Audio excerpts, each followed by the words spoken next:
It's with great pleasure that I welcome back Dr. Sean Patel, who's the CEO and founder of Prep Expert, the title sponsor of the College Admissions Process podcast. Sean, you have a special message for the listeners? Hey, John, I just wanted to mention for all the parents and students who are listening to this great podcast, we have a really special offer only for listeners of the College Admissions Process podcast for Prep Expert. So if your student is going to be taking an online SAT, ACT, PSAT course anytime soon, or is looking for one-on-one tutoring with top 1% tutors, head over to prepexpert.com.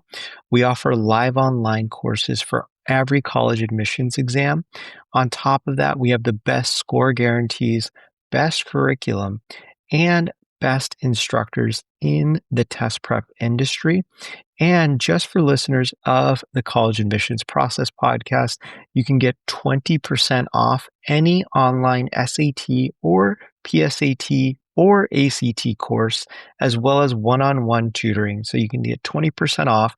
Just make sure you use the promo code College Talk. That's one word, College Talk, and you'll get 20% off just for listeners of the College Admissions Process podcast. And I hope you guys can use that to your advantage, save a bunch of money at prepexpert.com. Thank you so much, Sean. And to everyone out there, once again, that promo code is College Talk. That's one word, College Talk. Thank you all, and best wishes. Welcome to The Cap, where we are here to speak with college reps and other professionals in the field of college admissions to help answer all your questions and guide you through every step of the process. So if you're serious about college admissions, you've come to the right place. Are you ready? Let's talk about it. And now, here's your host, Dr. John Durante. Welcome to The Cap, the College Admissions Process podcast. I am your host, John Durante, and it gives me great pleasure to introduce to you today Megan Starling, who's the Director of Admission at Rhodes College. Megan, I'm so glad to have you on the podcast. Thank you so much. How are you today? I'm doing great. I'm here in Memphis, Tennessee, and it is day too many of Heat Dome, but it ends tonight it ends, and we are going to cool down to a chill 84 degrees tomorrow. So I'm very excited about the weekend ahead of us. Well, that's fantastic. A chill 84 degrees. You know, here in the Northeast, we love those 84-degree days. So thank you for sharing. And of course, Megan, Rhodes College is known for its strong liberal arts foundation and pre-professional success. What are some of your most popular or distinctive majors, and what sets those programs apart from all of those other schools out there? Absolutely. I'm glad you introduced the liberal arts piece of it, because that is at the heart of everything that we do, the way that we teach our classes, the way that we think about building skill sets for our students. But it also means that we want to have a diverse offering of majors that give our students flexibility, that don't tie them down to one particular profession. Though once they figure out what their future should hold, we have wonderful pre-professional advising. But our students get here and there's a lot of different things to choose from. And I think not all liberal arts colleges students associate with a wide range of majors. But one is health equity. We certainly prepare a lot of students, as you mentioned, for pre-professional programs. The most popular would be students interested in going into careers in health. And so you might think, oh, they're going to be a biology major or a chemistry major, and certainly our students are welcome to do that. But health equity is part of our urban studies program, and it takes advantage of the fact that we're not just a liberal arts college, but we're right in the heart of Memphis, Tennessee. So our students learn about access to healthcare. They learn about healthcare policy. They learn about environmental factors or systemic factors, particularly in an urban environment that might affect health outcomes. This prepares them, if they choose to go to medical school or a career in medicine, to have a more well-rounded understanding of medicine, of healthcare, and certainly of their patients. And that's what, again, being in Memphis is important for the way that we pursue that. Very recently added is data analytics. And this builds on one of our most popular majors, which is business. But what's interesting about data analytics is true liberal arts, in its true liberal arts form.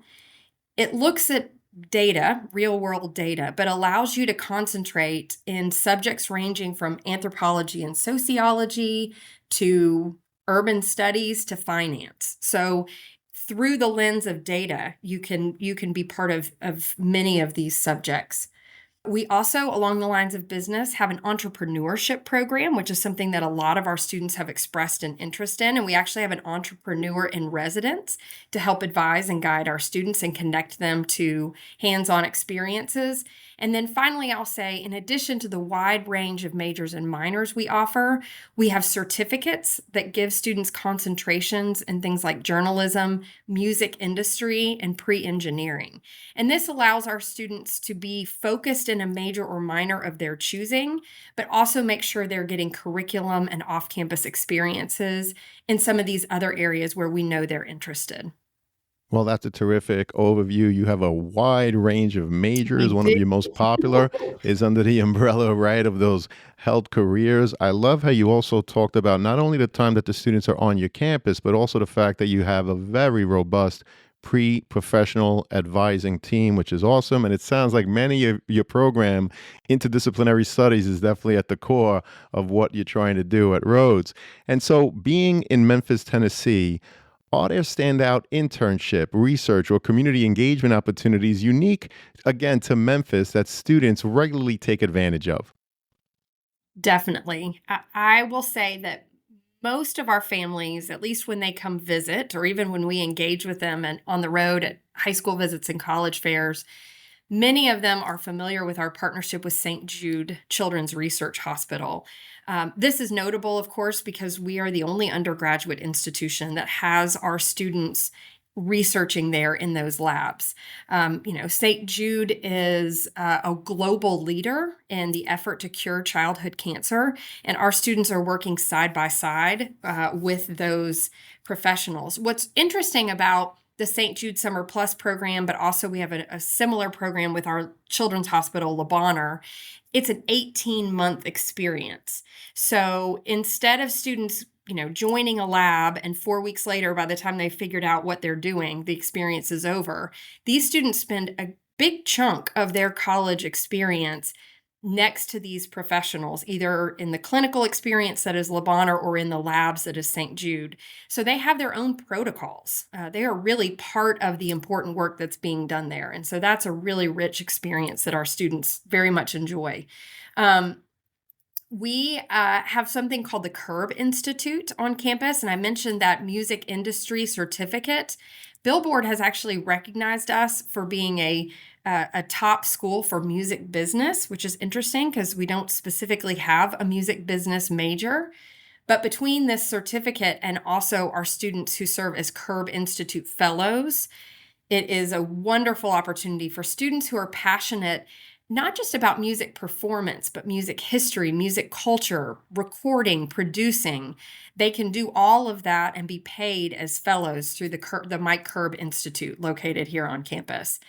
And then this is something that isn't necessarily as widely known to incoming students, but is really, really popular for students once they get here. We offer 2 summer programs, Rhodes Institute for Regional Studies and the Rhodes Impact Service Fellowship. These are chances for students to get paid to research or work here locally at a nonprofit and really immerse themselves in Memphis and its history and its culture, and either lead an independent research project or be paid to serve in a nonprofit organization that very much needs the help, but doesn't necessarily have the resources to hire extra staff. And those are residential programs that our students very, very much enjoy. Well, that's a terrific overview. I really appreciate the partnership you mentioned with St. Jude's Children's Hospital, which is a global leader in childhood cancer. You talked about the tremendous clinical experiences, again, through St. Jude's. You also mentioned your Curve Institute Fellowship and how Rhodes is a top school for music business. And of course, your 2 paid programs in the summer working in different research opportunities. And so how would you describe fit at Rhodes in terms of academic and even your campus culture? And what kinds of students tend to really thrive there? Thank you for asking this question. I always enjoy when my students and families that visit, or even the high school counselors, when we're talking to them when they ask this question, because there are so many wonderful institutions of higher education in the US, so many that would fit students' interests, right? But figuring out, do you gel, do you vibe with the whole campus, and what kind of student really succeeds? That's so important. So, in thinking about this, I tend to describe our students in three, well, at least three ways. The ones that rise to the top: multidimensional. And what I mean by that is our typical student certainly has an academic interest or two or even three that they want to pursue. But they're not coming to Rhodes just to go to that history class and then study in the library and eat a meal and go to bed. They've picked Rhodes because they see the campus as offering them a chance to explore lots of interests. Maybe it's student government, maybe it's playing a sport, maybe it's joining Greek life, maybe it's being part of the rich community service culture that we have here. Maybe it's just joining lots of student organizations or playing ultimate frisbee on the front lawn.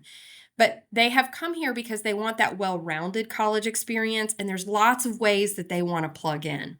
What's fun to watch at Rhodes is some of them come thinking they're going to plug in certain ways, and during their time here, which is it's fabulous to see how they are transformed, and what they actually plug into can be very, very different. But they're open to that multidimensional experience. Along with that, they come willing to explore. So I mentioned they may know a few things that they like, but they're open-minded enough to say, you know what? I never even had an urban studies class in high school. I never had a chance to take an ed studies class. Asian studies is not something that I could even think about dedicating a class to. So why not? Let's try it. Being willing to show up to a club meeting of an organization you don't know that much about, right? Or show up to speakers, or try those classes that really represent what we do so well in the liberal arts. But that willingness to explore, both in the academic and cultural and social programming. And I think finally, being interested in being part of a diverse and inclusive community. Our students have to live on campus for the first 3 years. Many will opt to stay here for the fourth. But this is very much a place where you'll hear the word community used a lot. So this isn't a campus, you don't have to be an extrovert. That's not what I mean by community, right? But you want to be part of something greater in the classroom. You want to be part of the discussion that takes place every day. You want to be part of a campus that is dedicated to something, that shares some core values. And I think those are the students that really thrive here at Rhodes. Well, that's another great overview. You're looking for students who are multidimensional, willing to explore, and of course, being interested in that awesome, diverse community. We really appreciate that. And so, Megan, the students, families, and even counselors that are listening, they definitely want us to pull the curtain back so that they can hear about the application review process. So many students want to know, okay, once we hit submit on those applications, what actually happens on the other side? So, can you walk us through Rhodes's holistic admissions review process, and what factors are weighed most heavily? And how do you define academic rigor when reviewing transcripts from a wide variety of high schools within the great state of Tennessee and beyond? I've been doing this for quite a few years, and you are absolutely right that families are desperate for the curtain to be pulled back even just a little bit, right? They just want to have some assurance that, the way that their child has been advised has been correct. Some assurance that they took the right classes, that they pursued the right extracurriculars, and that it will matter in the college process. Um, I I think holistic is often overused, right? I'm really proud of the way that we conduct our review process here, and I do believe that holistic is the word that describes it. Um, I tell students that I am interested in their full story, and that's to me what holistic means. It means that I'm not isolating my decision to one data point or one document that I review, but rather I'm looking for the whole picture and the context behind it. So, what are you passionate about? How did you explore that? What challenges were presented to you? How did you overcome those? And what was the background, the backdrop in which all of this transpired? And we do the best we can to make those connections and figure out that information through the application as it's presented to us. But holistic means, we are paying attention to the extracurricular activities and not in volume, right? You don't get extra points because you used all the spaces on the common application, but really depth and interest. What are the things that you just get excited to talk about? We are certainly looking at academic rigor because at the end of the day, we are admitting graduates, we're admitting alumni. We're not just admitting first year students. So, one of the jobs we have in the admission office is to make an assessment. Do we think this student is prepared for the rigor that our classrooms hold and the transition that awaits them? And so, you ask about defining academic rigor. Our applications are reviewed by a staff assigned counselor, somebody that is their individual counselor. That's the first reader. And the way they get that assignment is by where they go to high school. So, for my students that board, right? It's not that you live in Lexington, Kentucky. It's that you attend high school in Boston, Massachusetts. So my counselor is assigned to your high school so that they know the context of the rigor. They know what's available. They know what is considered challenging at that school. They often have a relationship with the counselor. And the best part is our workload is such that if they don't know that information, they have the time to figure it out. So we're making an assessment of rigor exclusively based on where the student goes to high school. Now, we ultimately will make an assessment against a national pool, but first and foremost, we're looking, within the context of that high school. But holistic means we see the grades on the transcript, but we also want to hear what your teachers have to say about you, what your counselor has to say about the impact you're making in the classroom and in the school and local community. Because maybe you don't have the highest grade in the class, but maybe your questions move the discussion into a totally new place that the teacher thinks the student's irreplaceable because of that. Those are the kinds of students we want in our classrooms, even if they're making a B in the class. So that's, to me, how holistic breaks down. Well, we really appreciate the overview, and I particularly like when you said you don't get extra points, students, for using all of the spaces on the common application in terms of all of those activities. So when looking at activities, what I'm hearing you say, Megan, is that it's really the quality of the work, right? And perhaps the students explaining why they're engaging in whatever activity it is, as opposed to just filling in those 10 spots plus. So we really appreciate that. And does Rhodes recalculate GPA or rely on what's reported by the high school? I know you talked about evaluating based on the context of the school, but do you recalculate that GPA? And how does your team evaluate honors, AP, IB, or even dual enrollment coursework within each applicant's context?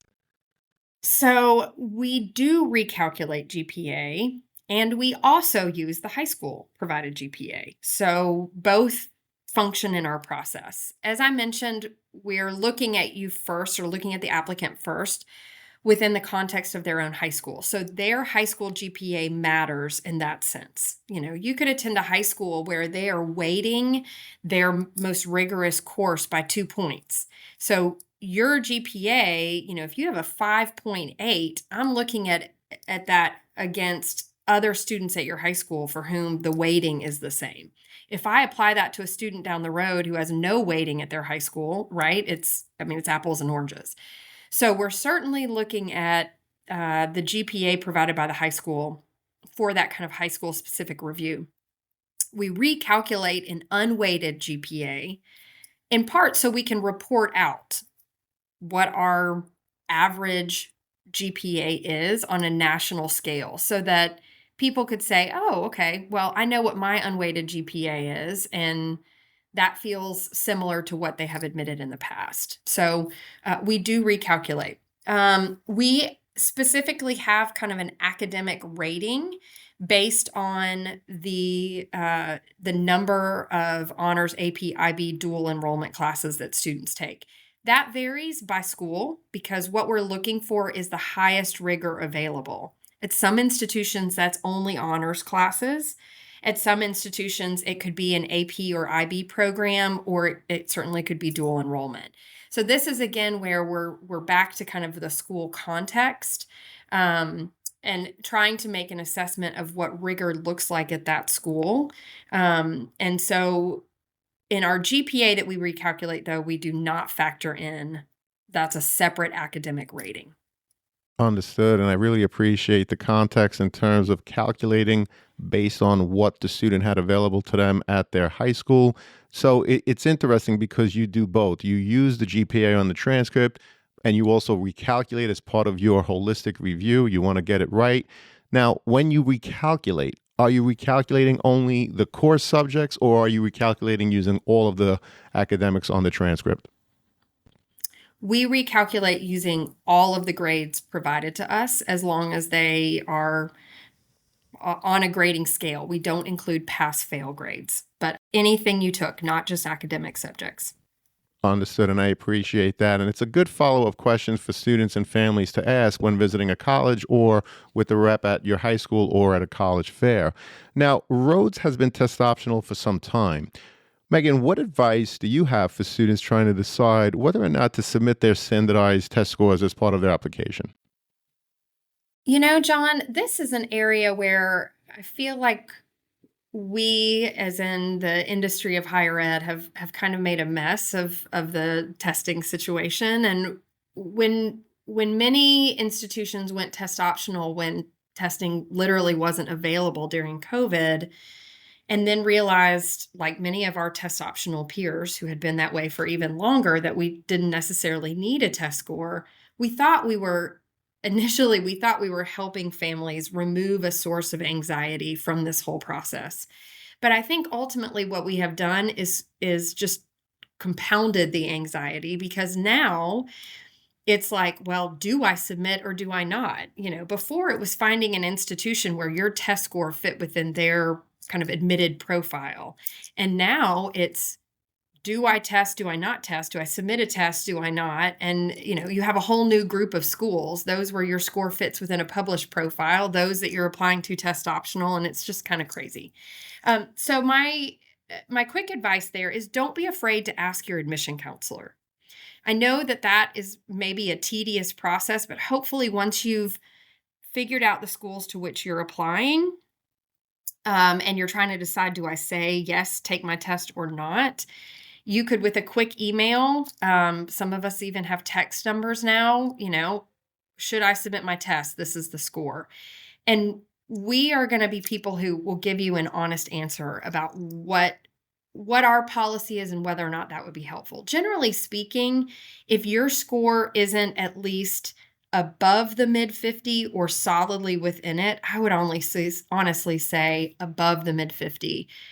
I generally wouldn't submit it unless your GPA is not the high point of your application. But again, an admission counselor could talk you through those. The other thing that I would encourage everyone to do is thoroughly review the FAQs, which are usually on a website for each individual institution, because you may find, you know, that this school is test optional, but to get certain scholarships, you have to submit a test and you need those scholarships, or you really want those scholarships. Or you may find out that if you submit a test score and it's not helpful to your application, then the admission counselor will just disregard it. So it really doesn't hurt you to submit a test. But read through those on each individual page. And as you're kind of keeping up with your applications, that's something that you can note each place. But I guess my two biggest pieces of advice: don't be afraid to ask the admission counselor. And if in doubt, look up what the mid 50 is for their admitted or enrolled students. And if your score isn't above it or near the top of it, I would probably not submit. Well, that's great. And I also love how you talked about looking at the individual school's website. There's always an FAQ page where there's a lot of insights and tips that are given, and it's always the most up to date. And I also love how you talked about the goal was to remove the anxiety when so many schools went test optional, but perhaps there's more stress as now families are trying to decide, do we submit, do we not submit, what's the right idea here? And so I really appreciate all of your insights. And if all else fails, I'm going to repeat again what you said. Reach out to the admissions counselors. People like Megan are admissions counselors. They want to help you. They want to admit you, and they are willing to help you, which is the reason why we have this podcast, as they're so willing to come on and share their time and expertise. So we appreciate that, Megan. And we touched upon the essays slightly earlier, but I wanted to know, what role do personal essays and even those letters of recommendation play in your decision-making process? And are there any common pitfalls you would urge students to avoid when crafting their applications? I will do my best to keep this as brief as possible, but I do a full hour long and sometimes longer presentation on essays or personal statements alone. Um, these certainly the letters of recommendation go into that context piece, and they tell us a fuller picture. That moves beyond a list of activities of clubs you've joined, and it moves beyond the individual grades that you've received. And I think that example that I gave earlier, I need to see that you can do the work for sure. But maybe the B on the transcript doesn't tell me the whole story. Another great example we get from letters of recommendation, and here's one piece of advice on the letters of recommendation.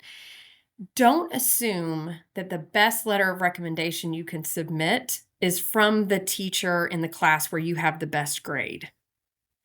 Because sometimes they don't have that much to say about your, what's the best word? Not performance, not contribution, but it may be a class that comes very naturally for you. So you showed up, you participate in class, you do the homework, you don't have any questions or issues, you do very well on the exam, you just kind of know how to study for it, and boom, got the highest grade in the class. Let me promise you, that's not what college will be like, right? And so as we are trying to assess, are you ready for this transition? Are you ready for our classrooms? My favorite letters of recommendation come from teachers that give me a situation when you've confronted something that wasn't easy for you.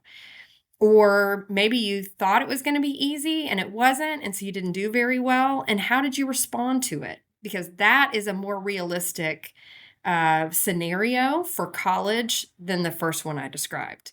So in thinking about those letters of recommendation, think about those teachers that you have really seen you address a setback, or have seen you just really, really work hard, because they're going to tell me something that I need to know for what you're going to be like in college.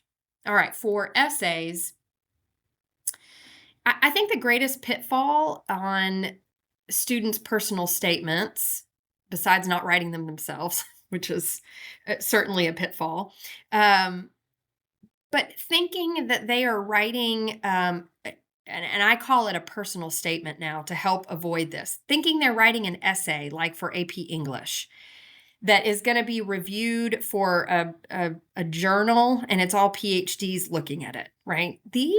When you meet admission counselors, we're fun, friendly people who, by the way, were once in high school. And we are looking to get a sense of your authentic high school student personality. We don't think you've figured everything out. We don't think that you possess an ability to use every polysyllabic word that exists in the English language, right? We want to hear from you in your authentic voice. And so that's probably both a pitfall and my advice. Think about the voice that you're using. You can make a really boring or overused topic personal to you and interesting when you tell me about that topic in your unique 17-year-old, 18-year-old voice. So I give kind of two litmus tests. One, think about getting together with your closest friends, and you've got a really exciting Friday night, and everyone's brought their personal statement printed out with no handwriting on it, nothing immediately identifiable, and you kind of pass them out to your closest group of friends there. The person who gets yours should be like, oh, this is Megan's, no question. This sounds just like her. That tells me you've used truly an authentic voice. And that's what we're looking to read in an essay or personal statement. If you just call it that from now on, it'll be, and it actually helps it sound like a more fun thing to write, than just sitting down for an essay. Well, absolutely love the advice, first of all, on the personal statement in terms of sharing it with friends, which I think is a great exercise because you definitely want to keep your unique, authentic voice, students. One piece of advice that I heard was if you're not going to pass it around to friends, perhaps if you could use, for example, your cell phone, record yourself reading your essay out loud, play it back, and does it really sound like you? Is it capturing, again, your unique voice, as Megan said? And if so, fantastic. If not, keep working. But I also love, in terms of the letters of recommendation, how you said, don't assume that the best letter you can submit is from your teacher where you're performing extremely well in their class. Because, for example, if you're performing very well in English, well, guess what? On the transcript, they're going to see your grades. And if the teacher is just talking about how you're a great English student, and it's really not much more than what's seen over the years of taking English on your transcript, then it might be a missed opportunity. So Megan gave the advice of perhaps considering a teacher where you did struggle a little bit, and that teacher might be able to explain how you showed up every day, you participated, you didn't give up, giving additional insight, right? So look at the overall application, understanding what each part is intended for, how they're supposed to complement each piece, and how you really don't want to repeat throughout. Otherwise, perhaps it's a missed opportunity. Would you agree with that, Megan? Yes, absolutely. Great. Thank you so much. And how large is your incoming first year class? And does Rhodes have any institutional priorities or guidelines regarding geographic diversity or out of state versus in state enrollment? We expect to have just over 500 students, probably about 510, that will be joining us on move-in day. I've already signed up for my shift to help. At Rhodes, we don't make you lift a finger to move your stuff into the residence halls. We have staff and faculty and lots of returning students on hand to help with that. So, we are very, very fortunate to enjoy an incredibly diverse campus here at Rhodes. And so, while in-state enrollment is important to us and we love our Tennesseans, we enjoy about 75% of our students coming from out of state, from a broad range of states, 46, sometimes 48 states, and certainly over 50 countries. So students really have the opportunity when they come to Rhodes to connect with people from lots of different backgrounds from all over the world. And that makes for a really rich residential experience. And back to that community that I talked about, that's the students got to be willing to want to be part of that really interesting community. For our in-state students, though, we started a new program last fall, kind of late in the fall. So we'll have a full cycle to talk about it this year, called the Tennessee Advantage. And if you are a Tennessee resident and go to a Tennessee high school, there's some GPA requirements, but you will automatically receive the Tennessee Advantage Scholarship, which is $31,000 and stacks on top of our in-state award. So it is one of those ways that we're signaling to Tennessee students, this is a great place for you to continue your education and come meet students from all over the country and all over the world along the way. Well, the Tennessee Advantage Scholarship definitely sounds amazing. Your incoming class is approximately 500. 75% of them are from out of state. And in addition to the United States, that represents over 50 countries, which truly is astonishing. Now, another big thing that students and their families talk about, obviously, is the cost of attendance, financial aid. So it is such a central concern, again, for so many families. Megan, can you share how merit-based scholarships and need-based aid work at Rhodes, in addition to the Tennessee Advantage Scholarship, and how students can position themselves for maximum consideration? Sure. This is central to so many families in their college search. And we do everything we can in talking directly to them and certainly in the materials that we publish to really be transparent here. First of all, applying to college is expensive, and so we do not have an application fee, and we welcome you to self-report test scores if you decide to apply as a test applicant.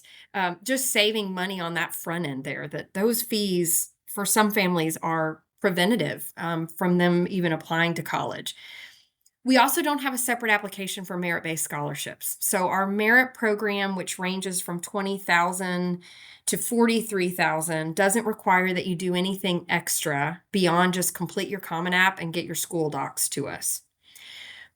We in the admission office will read your application and consider you for both admission and those merit scholarships. From there, should you be admitted, our financial aid team uses your FAFSA, which hopefully this year comes online October 1st, like old school. We also accept the CSS profile if families would rather submit that.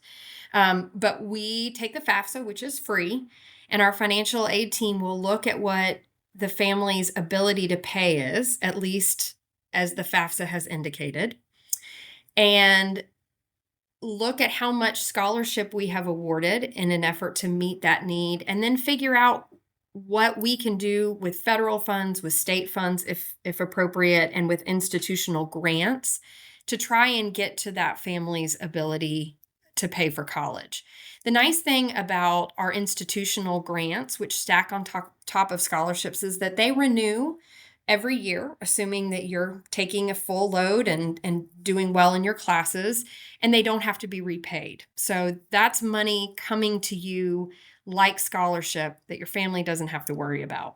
We're also able to award, of course, federal grants, state grants if appropriate. We have a robust student employment program, and then we can help students understand student and Parent Plus loans if that's something that they are interested in. But it is a shared effort, labor of love between the admission team and the financial aid team to design financial awards that we think help families find that Rhodes is accessible and affordable. I will say that we have a handful of smaller scholarships that are affinity based, and those do require a separate application, but that's because they're not reviewed in the admission office. But for our, back to those students who are multidimensional, multi-talented, students interested in music and art, music or art, I should say, physics, those who want to be involved in Jewish student life, those who are very interested in our record of community engagement, service, and social justice. These are separate applications that you can submit that show your interest or talent in those areas, and there can be additional money awarded on top of your merit scholarship. Well, that's terrific. Lots of resources discussed. And of course, I always put the Office of Undergraduate Admissions in the show notes, Megan. If you want to link anything else related to financial aid or anything else that we discussed, please send the links to me.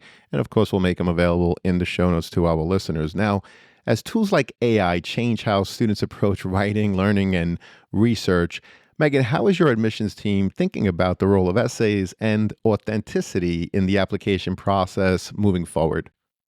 Well, we are certainly not the only office of admission thinking about and talking about this topic, right? In fact, I feel like most professional development opportunities that I pursue in the last at least calendar year have had an AI focus.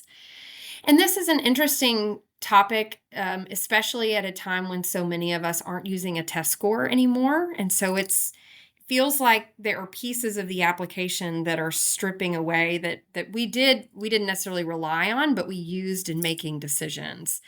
The test score was one that was, for those that don't submit it, we really don't miss it. But an essay that we feel like has been generated by AI, that's really disappointing.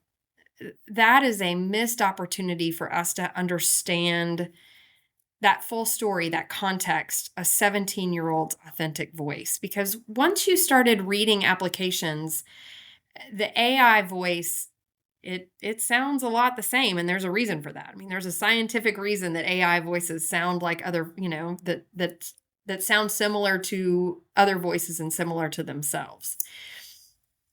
The essay is not the only thing that we make admission decisions on, right? So if we feel that it's AI generated, then generally speaking, we turn to other pieces of the application. We don't have the time on our team to quote prove or even go on a research hunt. So at this point, we haven't added required extra pieces beyond the essay, though we are really fortunate in our office that we get to interview a lot of our students.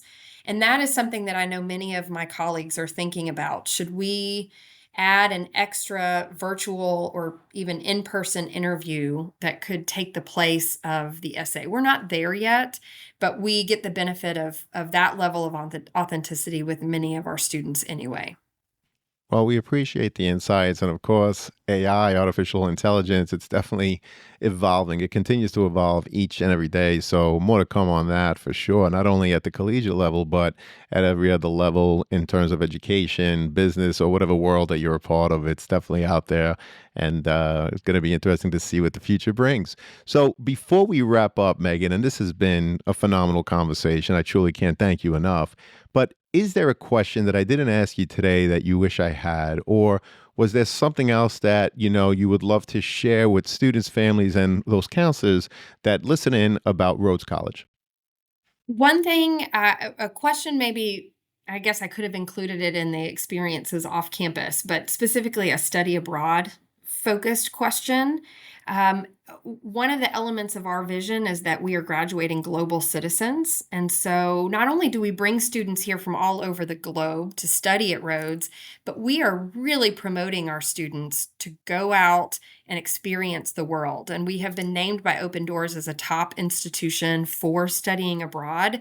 We've made some changes to the way that happens so that cost is removed as a barrier. So if you're listening and you're thinking, wow, everything going on in Memphis sounds great, but I really want a ticket to see the world, Rhodes College is that place. What I would say about something I want to share that hasn't necessarily come up is that you got to come visit us. In part because you'll experience our community firsthand and you'll fall in love because they're amazing.